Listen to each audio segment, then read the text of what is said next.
यदि आप सच में जगत जननी होती तो देवी दुर्गा के प्रसाद में विष मिलाकर एक जननी को नहीं देती आप। आपने देवी दुर्गा को भी लांछित किया देवी पार्वती।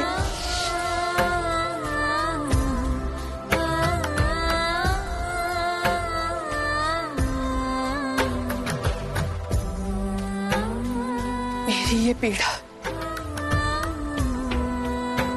देवी अनुसूया के आरोप या अपमान का फल नहीं, परिणाम है शिव के व्यवहार का। उनके व्यवहार को देखकर ये प्रतीत हुआ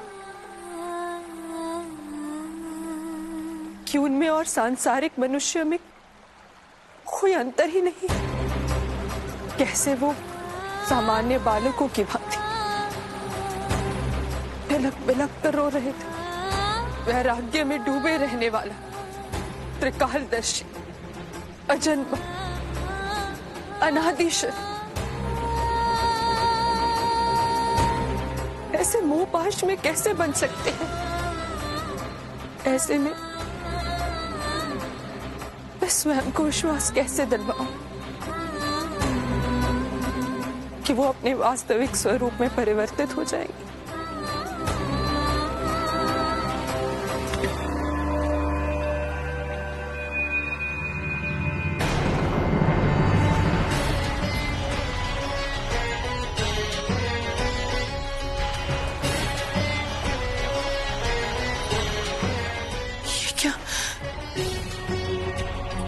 आवेश में पता ही नहीं चला और मैं विंध्याचल के क्षेत्र में आ गई।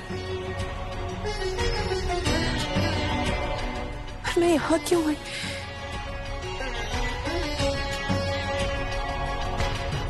यहाँ तो मैं महादेव से रूठने पर आया करती थी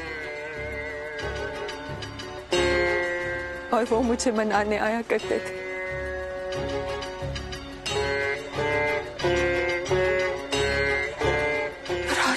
क्यों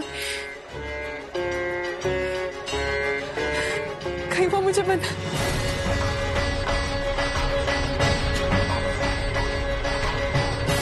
कैसे आ सकते?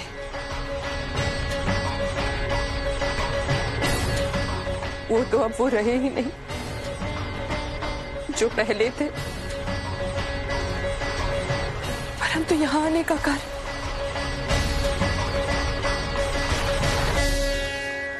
महादेव कहा करते थे कि कोई भी घटना अकारण घटित नहीं होती।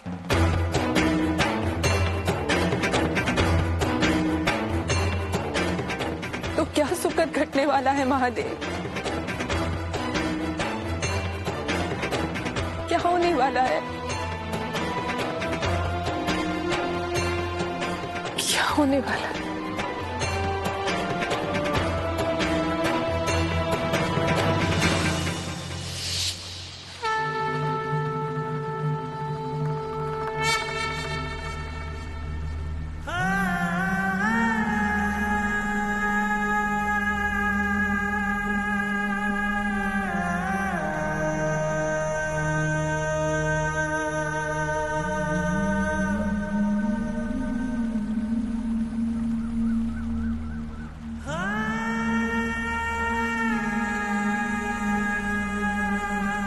जब ये दिखे कि नदी की धारा का प्रवाह शिथिल पड़ रहा हो, पवन स्थिर हो रही हो,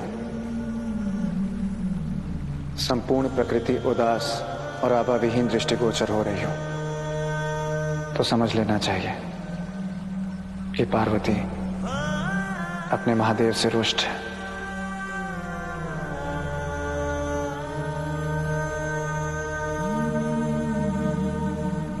उसी की उदासी की साक्षी है ये प्रकृति। और तब समय आ जाता है मेरा अपने प्रिय को मनाने का।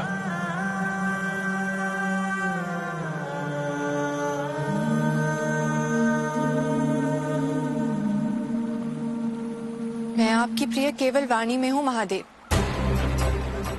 यदि आपके हृदय के अंतस में होती तो आप अपनी प्रिय के साथ समय व्यतीत करते,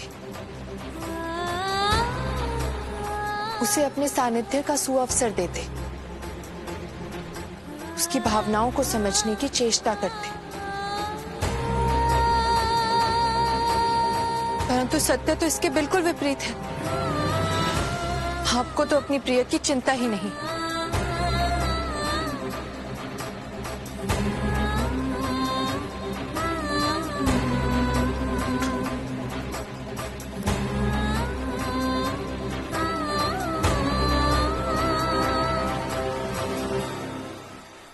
प्रिय, भला इस संसार में ऐसा कौन है जिसकी चिंता मुझे नहीं रहती? रहती है। मुझे छोड़कर समग्र संसार की चिंता रहती है। गिरजा, वो संसार तुम ही तो हो। जब भी मैं किसी कार्य के लिए प्रस्तुत होता हूं, वो कार्य तुम्हारा ही तो होता है। और ये संपूर्ण संसार तुम्हारा ही तो अभिन्न अंग है।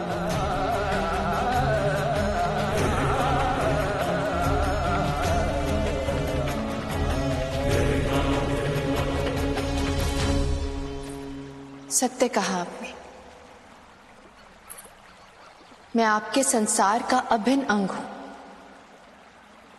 परंतु आपकी नहीं महादेव। यदि आपकी अभिन्न होती तो मेरी इच्छाएं, मेरे स्वप्न, मेरी अभिलाषाएं आपको सब पता होता। आपको पता होता महादेव कि जिसे आप ब्याह कर लेकर आए हैं, उसके प्रति भी आपके कुछ कर्तव्य हैं, कुछ दायित्व हैं।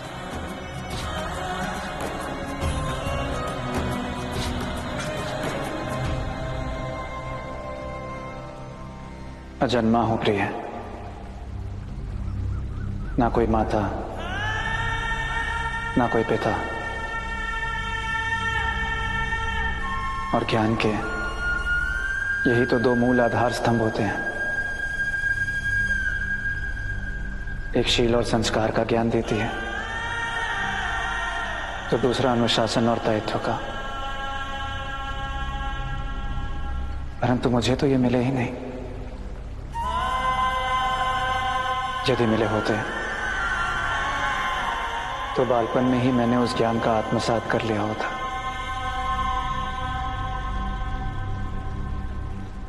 परंतु ये होता कैसे महादेव? नियति को तो मुझसे आपके अजन्मा होने का मूल्य चुकवाना था। कभी कभी तो मन करता है कि तपस्या करके आपको बालक बना दो।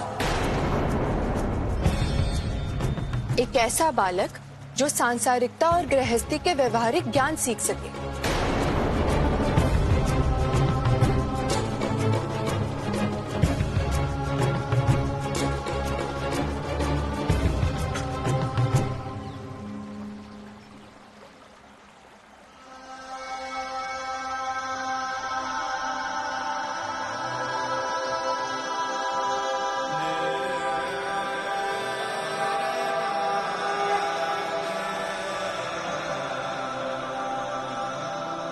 पुनः विचार कर लो पार्वती। आदिशक्ति हो तुम। तुम्हारे मुख से निकली वाणी नियति बन जाती है। तुम्हारी वाणी सत्य स्वरूपा है। यदि सच में ऐसा हो गया और मैं बालक बन गया तो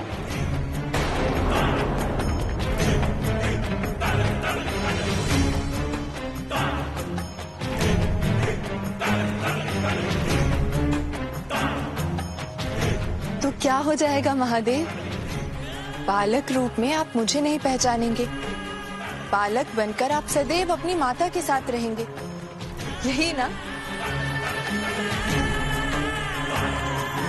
कदाचित मुझे नहीं पता था महादेव कि मेरे ही मुख से निकली हुई वाणी मेरे लिए ही अभिशाप बन जाएगी। देवी पार्वती,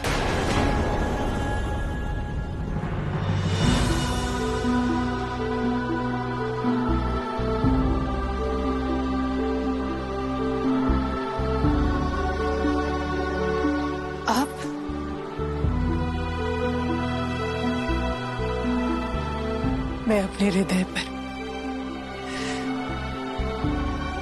अपराध बोध के बोझ को सहन नहीं कर पाई, इसलिए आ गई। कैसा अपराध बोध, कैसा बोझ? मैं समझ नहीं पा रही देवी अनुसुईया। आप सच में महान है देवी पार्वती, जगत जननी है, आदि शक्ति कहलाने योग्य है। परंतु मैं महासती होकर भी संकुचित, संकीर्ण और ऊंचे विचारों वाली हूं। मैंने आपके साथ व्यवहार भी ऊंचा किया। मैं क्षमा के योग्य तो नहीं हूं, परंतु संभवतः हो सके तो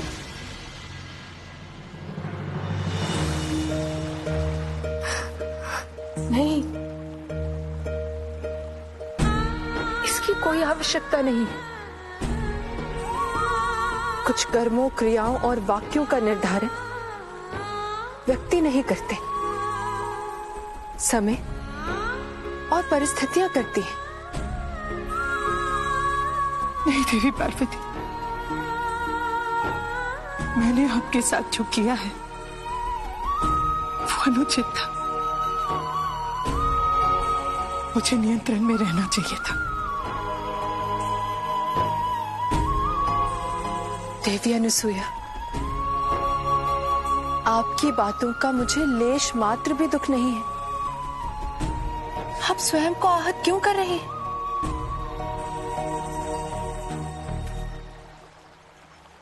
मैं लज्जित हूं। मैं अपने व्यवहार से लज्जित हूं देवी पार्वती। बाल शिव ने मुझसे कहा था कि आप बहुत समझदार हैं। मैं आशा करती हूं कि आप मेरी मनोदशा को समझ पाएंगी। समझती हूँ देवी अनुसुईया। अपने पुत्र को खोने का भय और आपकी उस मृत प्राय स्थिति ने आपकी मनोदशा को रुग्ण बना दिया था।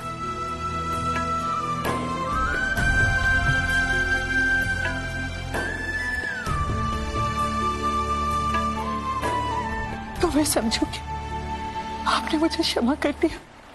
देवी अनुसुईया, मेरी दृष्टि में आप दोषी नहीं हैं। मेरे हृदय में आपके लिए केवल सम्मान है। आपका व्यवहार मेरे लिए महान अपमान से परे है।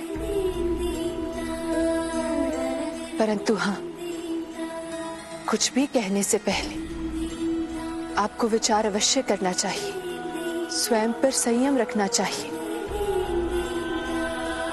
क्योंकि आप केवल एक माता नहीं, महादेव की माता है, समाज के लिए आदर्श है। आपको उसी अनुरूप व्यवहार करना चाहिए। आप सही कह रही हैं। देवी अनुसुईया, आज केवल अपने पुत्र को खोने का विचार आपको इतना विचलित कर रहा है, परंतु नवमी के दिन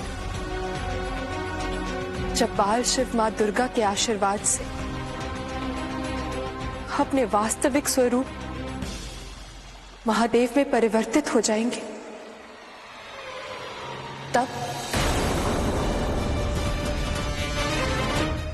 तो आपको अपनी संतान का विरह सहना ही पड़ेगा। देवी अनुसुईया, अपनी इस दुर्बलता पर विजय प्राप्त कीजिए, अन्यथा आप ये विरह सहन नहीं कर पाएंगी।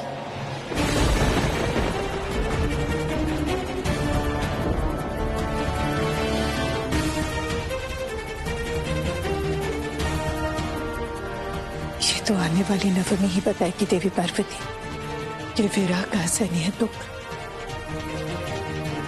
किसको होगा, मुझको या आपको। भविष्य को वर्तमान में परिवर्तित होने तक प्रतीक्षा कीजिए देवी पार्वती।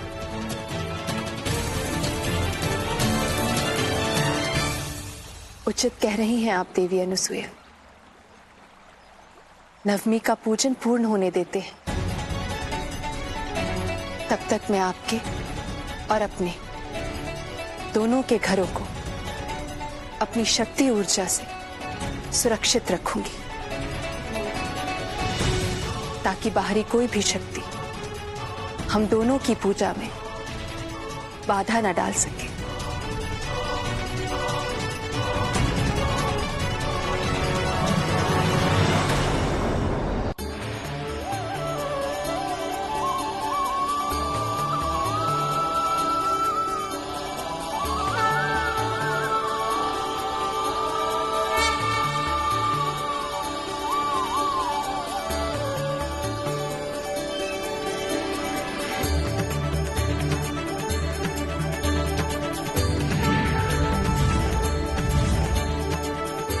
मेरी ये शक्ति पुंज मेरे घर और देवी अनुसुईया के घर के बाहर कवच का कार्य करेगी और नवरात्रि की समाप्ति तक बाहरी बाधाओं से हमारी सुरक्षा करेगी।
दंडपानी, यहाँ तो अदृश्य कवच का घेरा है।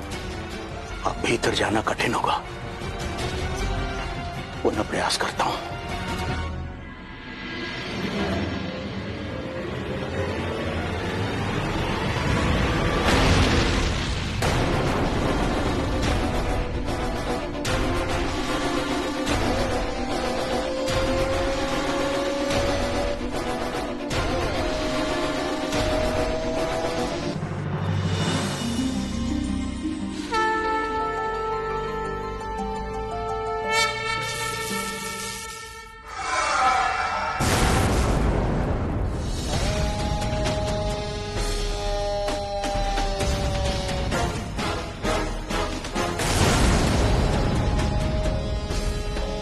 यहां भी वही अवरोध। इसका अर्थ है दोनों घरों को अदृश्य कवच से रक्षित किया गया है।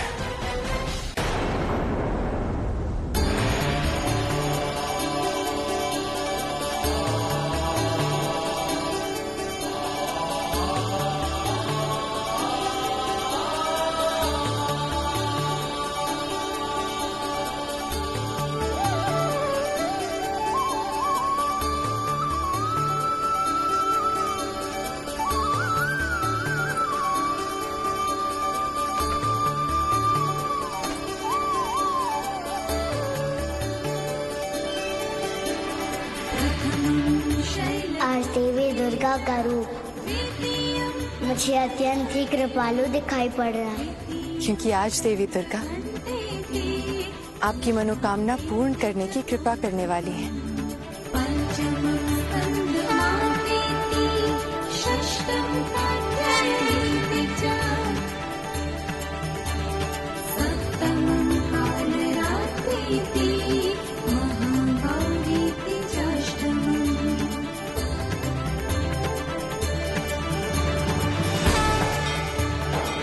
आज आपके इस बाल स्वरूप का अंतिम दिन है महादेव।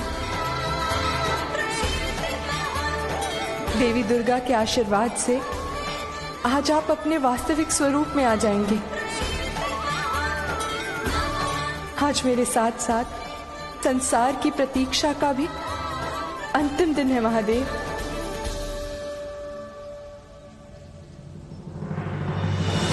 आज के बाद मैं सदा सदा के लिए त्रिदेव की मां बन जाऊंगी। फिर कभी बाल शिव मुझसे अलग नहीं होंगे।